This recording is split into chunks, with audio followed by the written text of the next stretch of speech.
மக்களை மரிச்சினி கிழங்கு சாப்பிட வர்றீங்களா? பாருங்க, மரிச்சினி கிழங்கு நல்லா அவிச்சு வச்சு பாருங்க.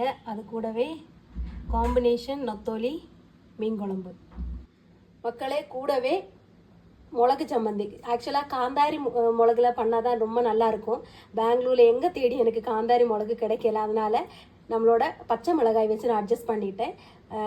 ஆக்சுவலாக இது பண்ணுறது எப்படின்னா, காந்தாரி மிளகு கூட கொஞ்சம் வெங்காயம், அதாவது சின்ன வெங்காயம் இருக்கு இல்லையா, அது போட்டு கொஞ்சம் அதுக்கு தேவையான கொஞ்சம் புளியும் கொஞ்சம் உப்பு சேர்த்து நல்லா ஒரு நம்மளோட இடிக்கல் இருக்கு இல்லையா, அதில் இடிச்சிட்டு அவ்வளோ ஃபைனாக இடிக்கக்கூடாது. உள்ளி நம்மள அந்த வெங்காயம் நம்மள வாயில் படுற மாதிரி தான் இடிக்கணும். இது கொஞ்சம் ஜாஸ்தி இடிபட்டுடுச்சு.